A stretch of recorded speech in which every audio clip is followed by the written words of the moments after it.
Welcome. I'm your host, Malcolm Gallagher, from our BizVision studios in the UK. You're watching the Leadership Matters show with Rocky Romanella on the BVTV network.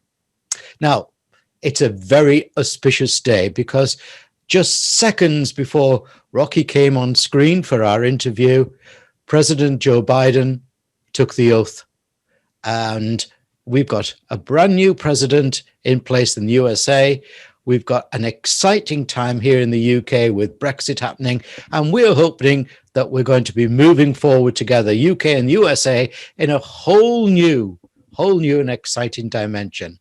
And continuing with that, there's always a first time for everything. And right now is my first time, because it's the first time I've ever had a guest back for a third time. My guest today is kindly returning for that unique third time, as I think he has so much to give you, so much that is valid for today's leaders, and he's so inspiring. So that's 3 reasons for a third visit. He's the author of the brilliant leadership book, Tighten The Lug Nuts, The Principles of Balanced Leadership. He's Rocky Romanella. Welcome, Rocky. Well, welcome. Hey, Malcolm, it's great to be on. I'm honored to be a three-peat, and I hope I don't let you down. That's for sure, because I'm honored to be here. There's not a chance of you ever letting anybody down. And I've got to tell you, you're my best dressed of all guests. You've got a tie on. Oh, I got a new one for you. So yeah, a new one. Well, don't forget, as you can see, I've got my Union Jack one on to celebrate this special occasion. I mean, I couldn't think of a better person to talk to as President Biden there takes office, and of course, Kamala Harris. Yeah, Rocky, I'm so glad you've kindly agreed to come back for a historic third time. There's so much you have to impart to leaders that's so valid and vital for today's business world. Viewers, in this talk show, I'll be chatting to Rocky in 3 parts. First part, we'll talk about his concepts of balanced leadership, as in his book. In part 2, I want to discuss with him our theme for the first quarter of 2021 here at BVTV, and that's the word awaken. I think businesses, and especially their leaders, need to awaken from the slumber that the pandemic has caused and start to focus on growth. But how? Rocky's got some ideas. And part 3, I want to chat deeply with Rocky about something that makes a great, not just good leader in today's altered world. But Rocky, before we get into our 3-part chat, please reintroduce yourself to my viewers and listeners. Who is Rocky Romanella? What are you about? Oh, and tell us a little bit about the book. Well, thank you, Malcolm. As we've talked in the past, a 40-year business experience, 36 of them with UPS. And during my time there, I had the opportunity to do some very non-traditional things. We purchased mailboxes, et cetera, and rebranded to the UPS store, which today is the largest pack and ship in the world, and all 100% franchisee owned.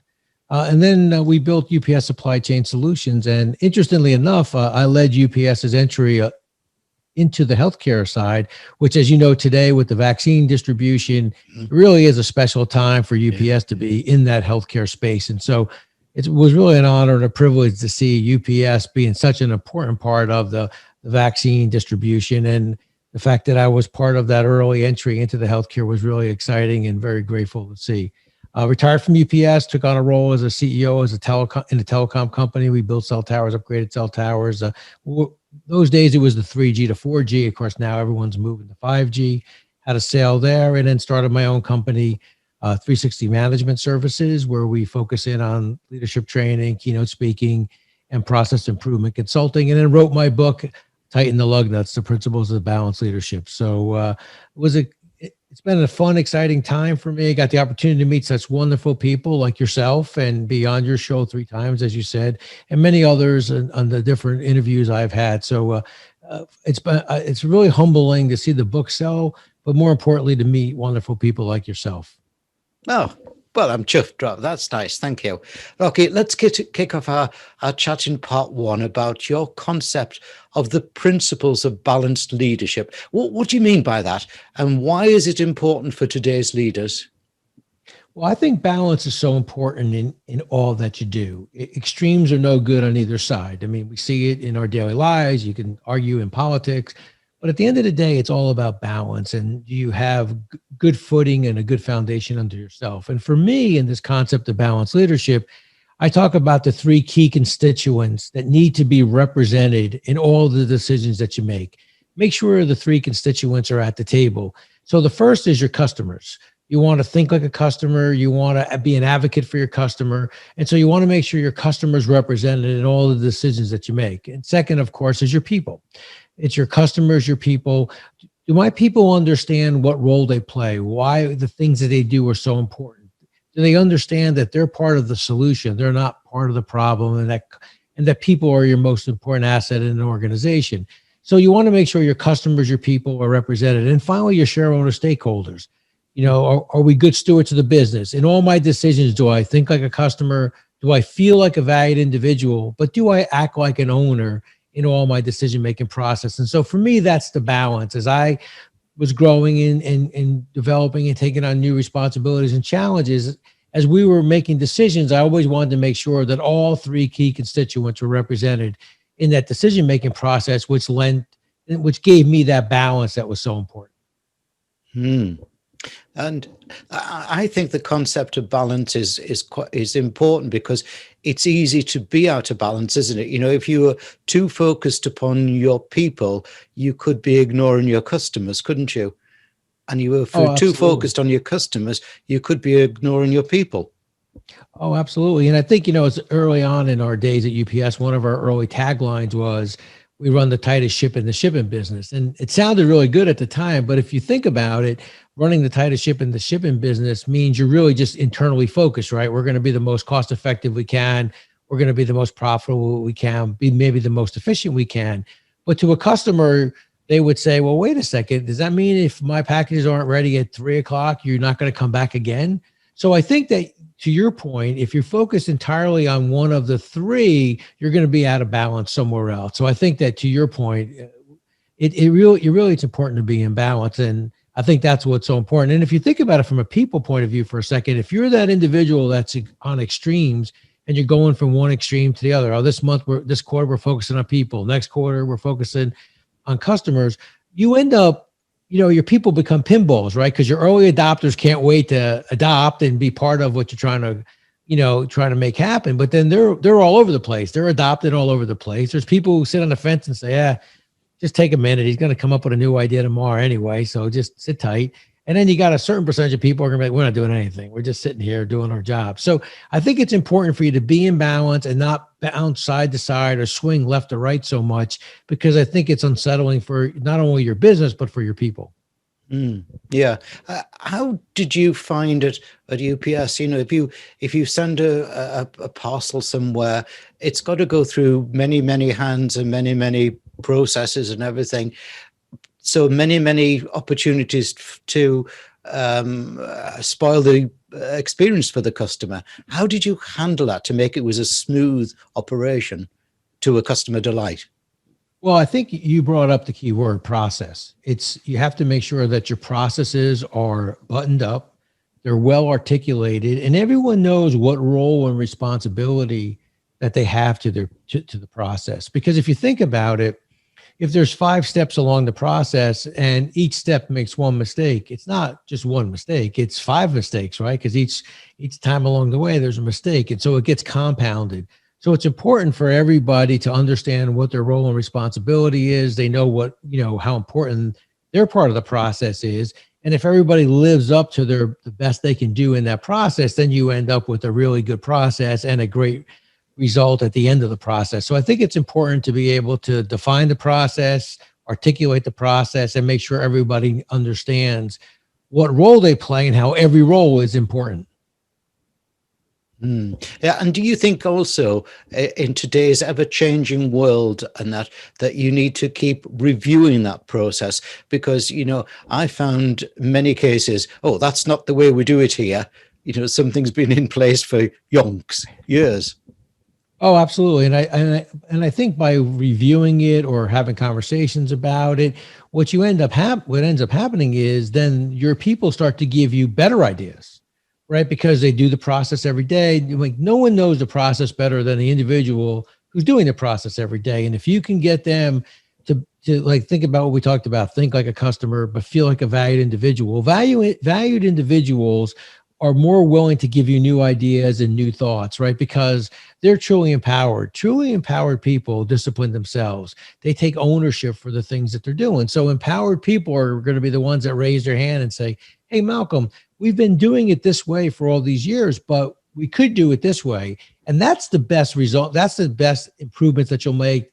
Those are your best results come when your people are engaged. And of course, once they're engaged and they're giving you those good ideas, then that's when the process gets better, your efficiency gets better, and it ultimately leads to improvement in profitability and efficiency and those kinds of things. So if you think about it, just to wrap that up, Malcolm, profit is the applause that you get from your people and your customers. Yeah. Profitability happens because you think like a customer, you feel your people feel like they're valued and they act like an owner. And that's the profitability is applause you get from your people and your customers.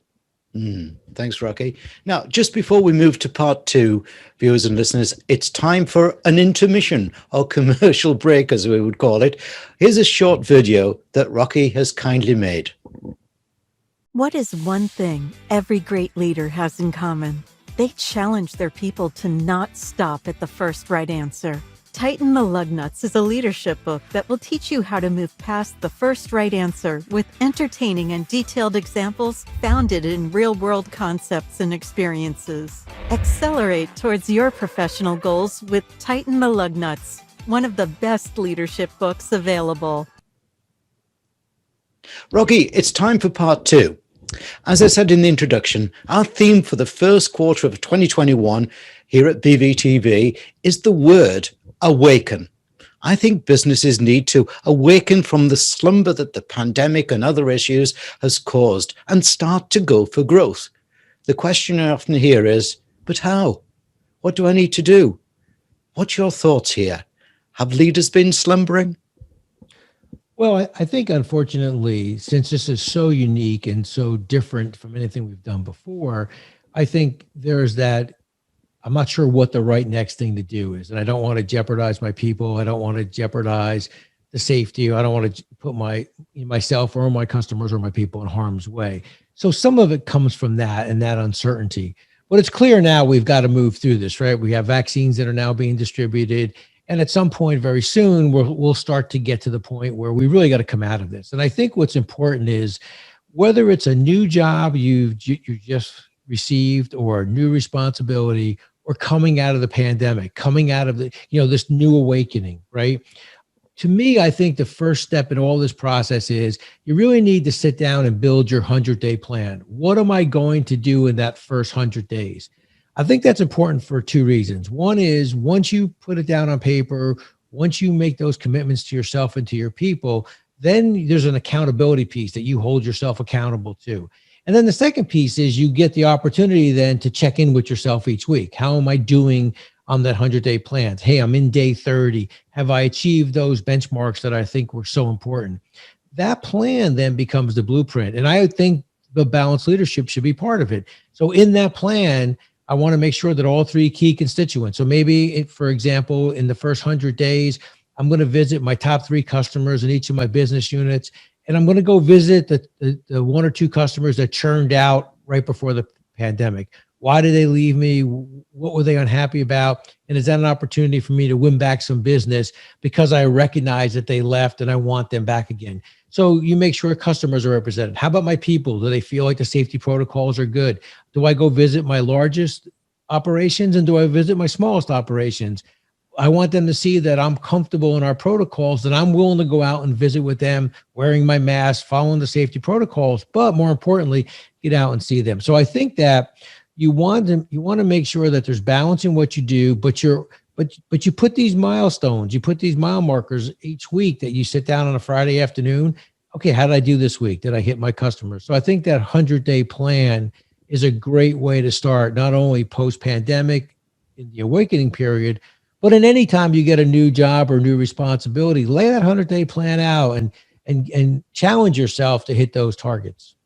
I love that 100-day plan. And by the way, I was listening to President Biden's 100-day plan, which is 100 million vaccinations, I believe.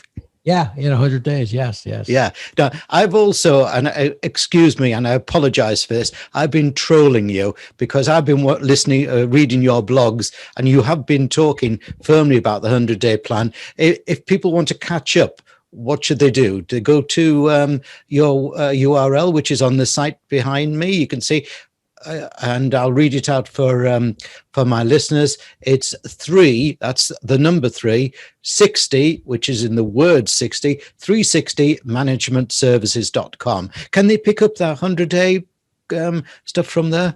Yes. I mean, in my under the media section, there's newsletters, as you know, I've been talking about. But in the book itself, there's a whole chapter dedicated to the 100-day plan. And actually, there's an example of a 100-day plan that I personally used when I took over as CEO of Unitech. So if you wanted to go into the Tighten the Lug Nuts and then take a look at that chapter, the 100-day plan chapter, you can actually have a actual 100-day plan that I wrote for myself and used, and it could be a template for you as well. So it could be very helpful from that perspective as well. Yeah.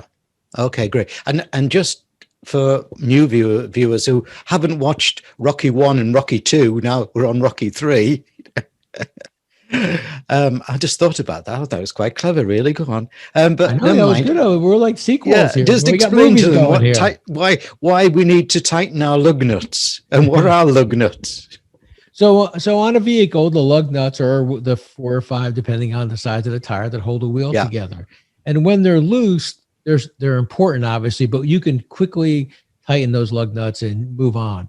But you get distracted, other things come up. And so now you have loose lug nuts, and all of a sudden, wow, the wheel feels shaky. I got to stop everything and fix that lug nut. And God forbid you got into a bigger accident. So the principle is, don't allow important things, loose lug nuts, to become urgent when you don't tighten them, because you can only handle so many urgent things. So tighten the lug nuts, and you'll ensure a safe and happy ride. Excellent. Good thinking. Good thinking. Thanks, Rocky. Now for part 3. What makes a great, not just a good, a great leader? Do you have a checklist of attributes, or how should someone go about being a great leader? And what do you think one looks like? Well, first of all, there are many attributes. And in fact, if you do go to the website, I talk about some of the leadership competencies that are so important for leaders. But I think it starts with you as an individual clearly being able to answer 3 questions about yourself. The first is, who am I? The second question is, what do I stand for? But then the third is the most important one, which is, what won't I compromise? And that's what's so important for a leader. You have to understand, who am I? What do I stand for? And what are the things I won't compromise? Now, as you can imagine, Malcolm, 1 and 2 are pretty easy to articulate. 3 is the most important, because that's the one you'll get challenged on.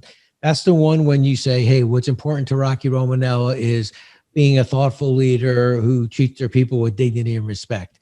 Okay, well, if that's who I am, I'd rather walk away from business or step away from a promotion than violate that. But that takes a lot, and you've got to be able to articulate it. So I say what starts to separate great leaders from good leaders is the ability to truly understand who they are, what they stand for, and what are the things they won't compromise. And remember, you'll get challenged on number 3.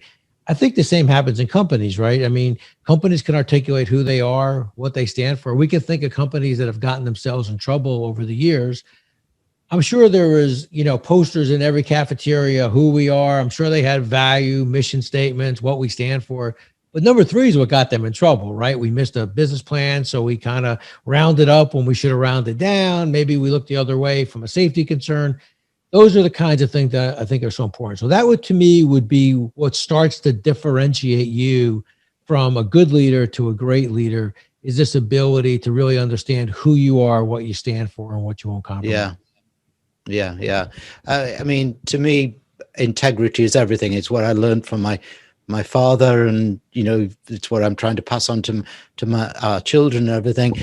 I think integrity is coming back round again. I think we lost it for a while, chasing the buck. But I think everything's coming back round, particularly on the aspects such as the conscious agenda, the planet, people, profits. Sure. Yep.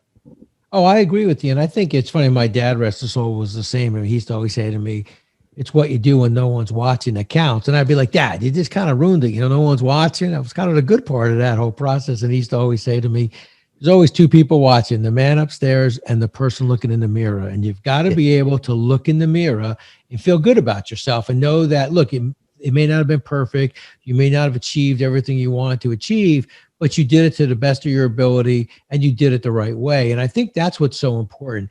One other piece on integrity, though, too, Malcolm. I think what's so important in today's world, too, with social media and with all of the technology, we were brought up that the obvious integrity is don't lie, don't cheat, those kinds of things. But I think there's also an integrity of your word. You send me an email, you ask me to do something, and I say to you, yeah, I'll take care of this, and I never do. Well, that's an integrity violation for me, but that's integrity of your word.